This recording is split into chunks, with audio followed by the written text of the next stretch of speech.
katanya tuh kerjanya tuh sampai kayak banting tulang nggak jelas gitu. Lu gimana merasanya? Salam inspirasi. Guys, welcome back to our show Papa Beruang. Hari ini kita mau kedatangan tamu yang luar biasa. Seorang techpreneur, belum tahu juga, tapi dia suka gadget, dia suka smiling, dan orangnya sangat luar biasa. Pernah dapat sampai beasiswa ke Amerika. Dan sekarang dia bekerja di salah satu perusahaan techpreneur paling besar, bukan paling besar, 5 besar di Indonesia. Siapa dia? Kita sambut Hadi Wijaya. Yeay! Halo Mas Hadi. Halo Mas Diki. Nah ini gue bersama Beruang 1 dan Beruang 2. Apa kabar kita Papa Beruang? Halo Mas Wahyu, senang ketemu dengan kalian berdua. Hai. Halo. Ya siap, gimana? Siap. Nih saking banyak pertanyaan kita bingung siapa yang mau mulai. Mas Wahyu dulu boleh kan? Katanya Mas Wahyu tuh ada film yang dia sukain banget, dia mau nanya sama lu Di. Oke, mungkin pertama ini perkenalan dulu Mas Hadi. Waduh, siap. Oke, ya kenalkan nama saya Hadi Wijaya, panggilannya Hadi. Saya itu kebetulan sekarang kerja di JDID, itu perusahaan teknologi di Indonesia, bergerak di bidang e-commerce, jadi online shopping. Nah, sebelumnya saya memang sejak lulus kuliah tuh lamanya di perusahaan konvensional seperti Astra. Saya lama di Astra Group dari tahun 2006 sampai 2012, sekitar 6-7 tahun. Awalnya dari manajemen trainee, kemudian lanjut dirotasi ke beberapa perusahaan sampai lulus dari Astra Group. Nah, dari situ tahun 2013 saya mulai bekerja di consulting. Ini yang tadi Mas Diki bilang saya dapat beasiswa ke Amerika. Bukan beasiswa sebenarnya. Jadi saya itu dikirim untuk training waktu saya kerja di perusahaan konsultan. Ini perusahaan konsultan dari Amerika Serikat namanya Accenture. Itu saya dikirim setiap tahun untuk latihan training di situ selama 2 minggu. Nah, biasanya kalau saya dikirim training ke sana, saya selalu ambil extend cuti 2 minggu plus 2 minggu. Jadi saya sebulan bisa di Amerika, benar-benar akhirnya dari training, kemudian akhirnya traveling keliling ke Amerika. Pengalaman seperti itulah yang bermanfaat. Maksudnya benar-benar bersyukur bisa dikirim training dari Accenture. Nah, di Accenture. Jadi kalau secara ini adalah si Mas Hadi ini sebenarnya mau bilang kemarin itu dia mau syuting Fast Furious 8 sama 9, cuman keburu pulang aja deh maksudnya. Tetapi udah pulang, iya. Cuman intinya adalah kerja sama orang gue rasa masih bisa menghasilkan. Kalau Mas Wahyu udah kerja sendiri, gue masih kerja sama peluang lebih besar. Kalau Mas Hadi masih kerja sama orang dan sukses. Nah sekarang kita mau dengerin tuh kenapa sih bisa sukses. Nah ini orang yang tadi lu denger sendiri ya, dia bisa di training dan dia bisa dapat cuti 2 minggu loh. Gue cuti sehari sekarang aja udah dimarahin di depan rumah tuh. Repot tuh. Iya. Terima kasih buat ininya komplimennya Mas Diki. Tapi memang benar sih, mungkin buat teman-teman yang di luar sana, mungkin zaman sekarang orang selalu taunya entrepreneur ya, pengen jadi entrepreneur, pengen buka usaha. Tapi ternyata kerja sama orang pun, kalau kita bisa memilih perusahaan yang tepat, itu bisa menghasilkan. Maksudnya bisa membentuk kita menjadi individu yang seperti sekarang ini. Jadi beberapa anak-anak yang sekarang saya mentorin juga, saya selalu kasih tahu kalau kamu bisa kerja misalnya di perusahaan yang multinasional atau konsultan seperti McKinsey, BCG ataupun Accenture, itu kesempatan untuk ke depan berkembangnya sangat luas. Jadi ya nggak ada salahnya ya buat teman-teman yang memang tetap pengen untuk bekerja sebagai profesional. Betul. Ya karena banyak banget. Nah sekarang pertanyaan yang lebih penting, lu nyesel nggak sih di perusahaan techpreneur ini? Gue denger kalau misalnya ada film kayak biar gue baca ntar gue takut salah. Di film Internship by Owen Wilson dan Vince, katanya tuh kerjanya tuh sampai kayak banting tulang nggak jelas gitu. Lu gimana merasanya? Nah itu hampir tepat lah menggambarkan perusahaan teknologi. Jadi itu benar banget yang ada di film itu, dan bahkan di film itu menurut saya belum parah. Itu yang saya rasakan memang itu lebih intensitasnya lebih parah, dalam artian saat ini saya bekerja itu bisa benar-benar hampir 20 jam, mungkin 15 jam lah, nggak sampai 20 jam, 15 jam dalam sehari. Kenapa? Karena kalau jam kerja biasa, kalau dulu kita kantor, waktu saya masih di Astra itu kan masuknya dari jam 7:30 atau jam 8, lalu saya pulang jam 5 misalnya. Atau biasa kantor-kantor kan dari jam 9 sampai jam 6 sore, itu ada start dan stopnya jelas, start ada stop, jadi orang itu jelas. Kalau sekarang di perusahaan teknologi, karena memang segalanya online dan karena lagi work from home, itu menambah intensitasnya. Jadi itu kita bisa kerja itu dari pagi udah mulai meeting, call, Zoom sampai sore, dan kita baru benar-benar bisa bekerja itu dari sore, membuat analisa, membuat PowerPoint, membuat Excel dan lain sebagainya. Itu benar. Oke, nah sekarang katanya Mas Wahyu habis baca buku nih. Coba Mas Wahyu ditanya Mas Sugo. Enggak sih, kalau ini kemarin sempat baca buku Dan Lyons Disrupted My Misadventure yang itu yang sampulnya Iya, itu. aku udah selesai bacanya itu Mas. Itu bagus bukunya. Ada nggak sih hal kayak gitu di perusahaan teknologi? Penasaran nih, soalnya gue sebelumnya kerja tapi di perusahaan manufaktur ya, perusahaan Ada, fisik Mas. lah bukan. Ada ya? Ada Mas, Ada iya. kayak, boleh diceritain tapi mungkin yang bisa diceritain misalnya. Boleh. Ini memang kalau ini kita sebutnya oknum ya. Memang ada beberapa perusahaan teknologi yang punya ada oknum. Jadi ini sekarang lagi rame nih. Mungkin kalau Mas Wahyu, Mas Diki itu ngikutin Instagram, itu ada meme akun di Instagram namanya e-commerce. Nanti saya mungkin bisa share ininya, meme akunnya ini. Ini lucu banget karena ini meme akun ini dia menjadi tempat bagi orang-orang yang kerja di perusahaan yang memang rasanya itu berat, yang istilahnya tidak memperhatikan manusia kalau orang bilang. Nah itu kalau seperti yang di buku Dan Lyons tadi, itu memang itu kan ceritanya ada seorang bapak tua yang udah kerja lama di perusahaan publishing company, dia sebagai reporter, lalu dia diberhentikan pekerjaannya dan dia akhirnya masuk ke startup. Isinya anak-anak muda semua dan dia culture shock. Itu memang benar. Karena memang itu di zaman sekarang itu kita sebutnya tuh ada namanya lost generation. Jadi memang orang-orang akhirnya, saya juga kadang-kadang juga suka ngasih training ataupun ngasih mentorship ke beberapa perusahaan itu bagaimana sih untuk transisi ke dunia online, ke dunia digital. Karena nanti akan terjadi tuh orang-orang yang memang udah nggak bisa pakai Zoom, pakai PowerPoint yang nggak terlalu ngerti, pakai Google Docs juga nggak ngerti, akhirnya dia tuh lost gitu loh, kehilangan tempatnya gitu. Dan itu memang di buku itu kelihatannya tuh makin diperkuat dengan oknum-oknum yang kelihatan itu menjatuhkan ya. Kelihatannya orang tua itu kamu nggak layak lah masuk di perusahaan digital, seperti itu ya Mas ya. Betul. Maksudnya karena memang disruption ya, memang kemana apa bahasanya lean apa lu bilang yuk lean apa? Lean startup.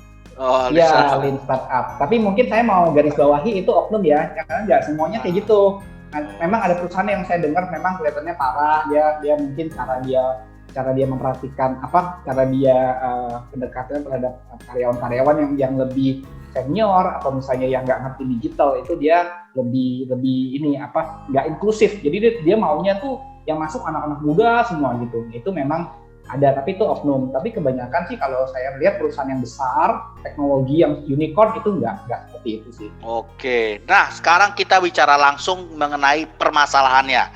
Sekarang mengenai online shop. Nah sekarang berapa besar sih saat ini di UMKM ataupun online shop berpengaruh? Oke, sebelum kita masuk sebelum kita masuk ke online shop, saya mau ngasih gambaran ke audiens dulu yang di sini ya, yang podcast ini dengerin. Itu dari total transaksi retail nasional di Indonesia itu online tuh hanya memegang sekitar 10-15% di tahun 2021. Jadi anggap aja 15%, sehingga 85% itu masih terjadi di dunia offline. Nah, memang kita melihat ke depannya itu orang yang belanja online itu akan makin tambah besar seperti di China. Tapi di Indonesia sendiri, online itu hanya terjadi di kota-kota besar, Mas. Jadi seperti di Jakarta, di Bandung, di Surabaya. Sedangkan saya waktu beberapa bulan lalu sebelum COVID-nya rame, saya sempat ambil cuti, saya road trip naik mobil nyetir ke Bali. Saya lewatin tuh jalur Pantura, ada Situbondo, Probolinggo, Boyolali. Saya datang ke kota-kota kecil lewat naik mobil karena saya mau ke Bali, naik mobil. Itu saya masuk ke tempat-tempat itu, saya lihat itu nggak ada, online tuh nggak terlalu menjangkau di sana. Dan di situ tuh lebih banyak tuh pedagang UMKM-nya mungkin, jadi pedagang kaki lima di pasar. Paling banter tuh adanya Alfamart, Indomart itu ada, terus ada supermarket Jogja namanya. Nah itu online itu belum sampai ke arah situ. Kenapa? Karena permasalahan logistik. Jadi memang kalau kita lihat online itu sekarang masih dia rapatnya tuh hanya di Jakarta. Sedangkan untuk Indonesia kan luas dari timur sampai ke barat, itu tuh masih belum terjangkau semua. Sehingga transaksi retail kita masih banyak terjadi di offline. Seperti itu.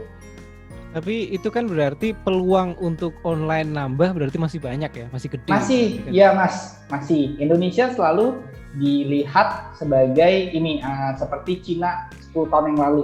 Jadi trajektorinya kalau kita lihat Cina sekarang itu 10 tahun yang lalu itu adalah kondisinya sama seperti Indonesia. Jadi Indonesia ketika kalau kita ikutin trajektorinya Cina, harapannya juga ke depannya kita bisa memiliki porsi online shopping yang sebesar di Cina. I see. Nah, pertanyaannya nih, kan kalau misalnya tadi kita tentu aja sekarang kenapa kemarin gue sempat nonton Mas Deddy Corbuzier sama pemilik Tokopedia ya, dia bilang dia malah katanya gue sedikit bingung katanya kalau menurut dia bikin Tokopedia bikin yang ijo-ijo itu untuk menjangkau karena waktu itu dia beli di Medan susah kan sekarang dia tapi tadi Mas Hadi bilang katanya kebalikan di daerah juga masih belum lancar ya. Tapi belakangan ini gue juga sempat lihat sih yang kasus-kasus yang COD itu kayak ada hari ini ada kurir disiram cewek seksi gitu ya kan gitu gara-gara COD gitu kan ya. Nah tapi itu gue rasa sih udah cukup hebat ya. Jadi ini insight yang menarik banget.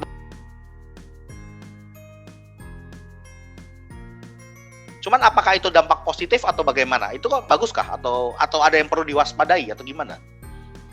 Itu sebenarnya dampak positif. Kenapa? Karena kita lihat tuh proporsinya Indonesia sama Cina itu mirip. Kenapa? Karena Cina juga dia sangat luas. Jadi untuk online bisa menjangkau seluruh datarannya Cina, ataupun nanti kalau kita ngomong online bisa menjangkau seluruh datarannya Indonesia, itu perlu infrastruktur. Dari mulai infrastruktur yang keras seperti jalan, jembatan, sampai infrastruktur yang lunak seperti sinyal itu sendiri kan. Orang bisa nggak baca online dari daerah-daerah misalnya, dan apakah sistem penomoran rumahnya udah bagus nanti, jadi COD kalau kurir nganter itu udah jelas nyari rumahnya lebih gampang. Nah ini yang masih menjadi tantangan sih sebenarnya.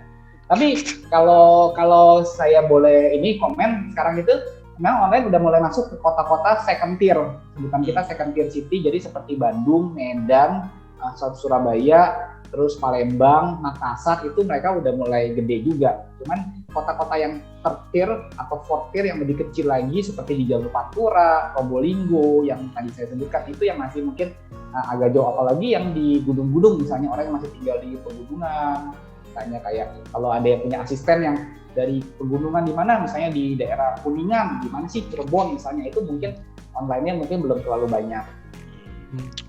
Iya. Nah, karena ongkirnya mahal loh Mas.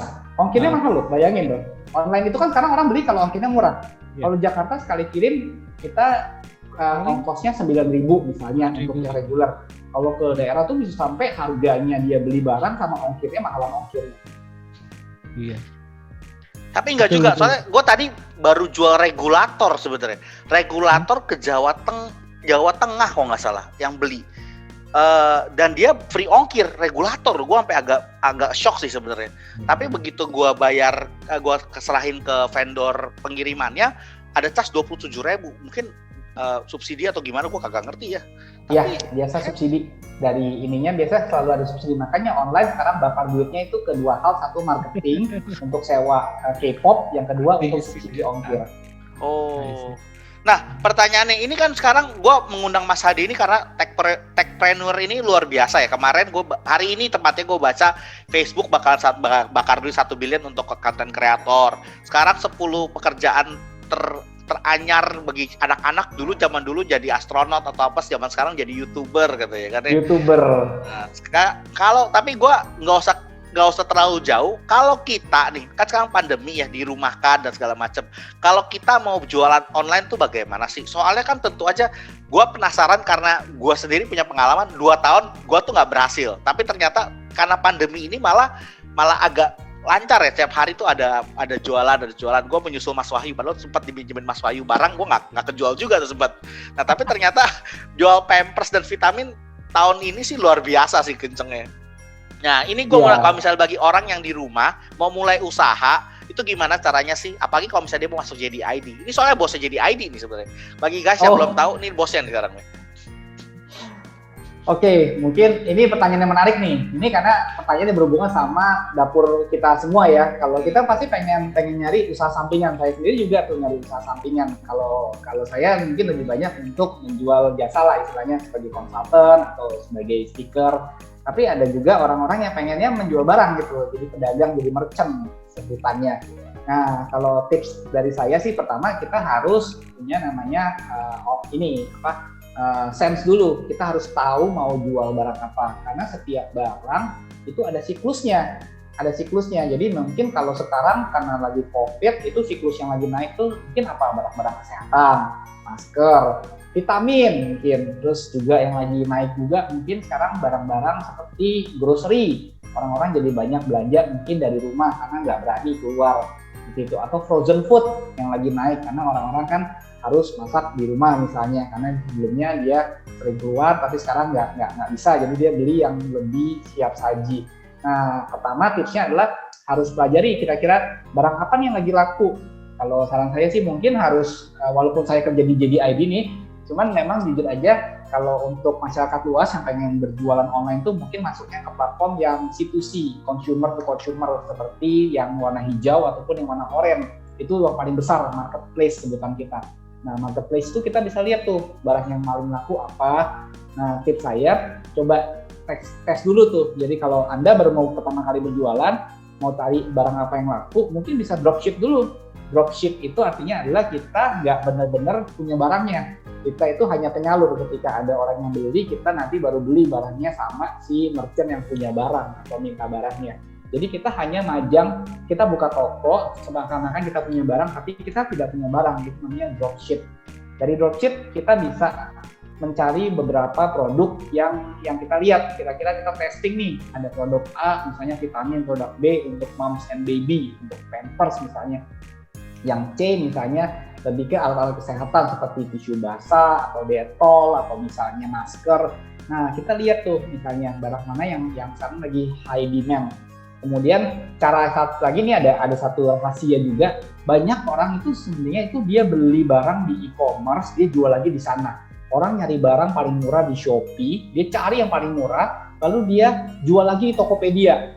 Ketika ada order dari Tokopedia, dia beli barangnya di Shopee, dia ngambil selisihnya. Itu banyak ternyata, karena kalau Mas Wahyu sama Mas Diki lihat, sekarang itu semua produk name itu sama gitu, rata-rata kayak copy paste aja kan, kayak saya tinggal copy paste itu bisa dicoba tuh kalau mau kayak gitu, kalau pengen mulai dari awal. Nah, tapi kalau punya teman yang punya produk yang unik, misalnya kue, bikin cupcakes, nah itu lebih bagus lagi.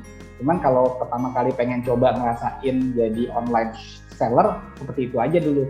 Oh, berarti kok mau komplain ke Wahyu nih sebenarnya kalau gitu. Soalnya dia toko dia tuh nggak pernah ada, nggak boleh reseller tuh. Gue udah ngomong sama dia sih kurang ajar, nggak sopan sama gue. Temen tuh denger dong dari ahlinya, Mas Wahyu. Oke, sorry. Tadi mungkin kita sempat ngobrol di depan, tapi ini mau nanya lagi. Produk yang trennya meningkat di online kan kalau saat ini yaitu kan vitamin dan sebagainya. Kalau yang ke depan kira-kira apa ya? Ada ini nggak, ada bayangan atau apa gitu? Soalnya kalau tadi kan sempat nyebut ada McKinsey, Accenture gitu. Kemarin sempat lihat videonya McKinsey bahwa kedepannya ini post COVID itu ada kayak tren baru gitu lah. Produknya juga mungkin baru, service yang orang cari juga baru. Nah, kalau menurut Mas Hadi nih, kira-kira post COVID nanti produk seperti apakah yang kira-kira akan naik gitu? Oke, ini pertanyaan yang bagus sekali juga nih. Emang saya karena kerja di e-commerce company, jadi bisa lihat langsung datanya. Memang kalau kita lihat sebelum COVID itu yang paling laku nomor satu online itu sejak dia pertama kali lahir di Indonesia tahun 2014 mungkin ya, yang mulai rame. Karena Tokopedia sih udah ada dari tahun 2009, udah lama dia udah 10 tahun. Tapi online itu benar-benar mulai rame, e-commerce itu sejak tahun 2014, 2012 sampai 2014 itu pionirnya, saya ingat banget Lazada pada saat itu. Dan itu kategori paling laku pada saat itu hingga saat ini itu adalah memang elektronik. Elektronik itu secara gross merchandise value atau kita sebutnya GMV itu adalah nilai penjualan online paling tinggi elektronik, dari mulai handphone, iPhone, Samsung, beli kulkas, beli TV itu paling tinggi karena mahal ya soalnya, dan memang itu juga didukung sama official store yang juga dibuka oleh para brand. Tapi yang kedua kita juga tahu kan beauty product itu mulai rame tuh. Beauty product orang-orang punya brand sendiri, ada yang punya bikin brand, jadi Corbusier bikin Alpha Rose, lalu ada Crazy Rich dari Malang bikin NS Glow, kalau lihat produk-produk. Jadi banyak orang, artis sudah juga pada bikin selebriti, kayak misalnya mereka pada bikin produk-produk kecantikan yang mereka istilahnya. Dan itu mulai rame beauty. Sama yang ketiga fashion, biasanya fashion ini kenapa murah-murah. Jadi antara yang mahal kayak handphone atau yang murah seperti fashion. Nah yang tengah-tengahnya ini beauty. Nah setelah COVID, ini yang sebelum COVID tadi ya. Setelah COVID ada satu sektor lagi yang meningkat nih Mas, yaitu adalah grocery. Ini yang sebelumnya ini banyak dikerjakan oleh offline player. Jadi seperti Hypermart, Carrefour, Alfamart, Indomart sekarang udah mulai beralih ke online. Dan saya lihat sendiri datanya itu orang-orang yang belanja di JDID itu meningkat jauh untuk sektor grocery ini. Belum lagi kalau kita lihat di luar sana ada banyak pemain baru, dari mulai sayur box, dari mulai Happy Fresh, dari mulai Fresh Box, ada Tani Hub dan lain sebagainya. Dan ini menandakan setelah COVID ini adalah menjadi next big thing. Jadi shiftingnya gara-gara COVID jadi lebih cepat gitu ya? Iya betul Mas, ini jadi lebih cepat gitu. Jadi grocery ini akan menjadi the next big thing yang orang akan mengadaptasi belanjanya lewat online. Oke, Ki, kita jualan sayuran aja Ki. Bisa banget, fresh produk Mas. Boleh. Jualan Jadi fresh. gua yang Jualan nganter, lu yang daging. jual. Dorong gitu. Nggak, kita nyari di Bogor gitu yang bisa bikin sayuran apa gitu. Tapi ada temen gue memang gitu, tapi dia udah langsung ke hotel-hotel. Tapi dia modalnya gede banget, 1M 2M coy per hotel. Iya, itu B2B Mas Diki. Kalau B2B memang besar modalnya karena yang dilayani adalah bisnis to bisnis. Jadi hotel pasti maunya yang udah bonafit. Tapi yang dimaksud Mas Wahyu mungkin jualan ke end consumer. Sekarang banyak loh orang-orang yang beli sayur lewat online karena adanya sayur box dan ada yang Happy Fresh juga. Udah kan? ini sayurnya tuh udah ngekit itu kadang-kadang. Jadi satu kotak itu udah ini plus ini sampai rumah udah tinggal dimasak, tinggal potong-potong gitu. Betul. Istri soalnya belanjanya itu juga. Nah, menarik ya Mas ya. Jadi kadang udah ada resepnya tuh. Jadi contohnya mungkin ini saya jadi ngobrolin punya kompetitor itu di yang online yang warna biru hurufnya jarum itu mereka kerjasama sama Arnold, Chef Arnold. Jadi mereka Oke, sampai sini dulu satu karena kalau nanti kita ini masih seru banget, tapi kita akan break sampai tahap kedua karena waktu yang misalkan kita. See you, oke? Salam Oke. inspirasi, sampaikan foto kedua. Thank you. Thank you.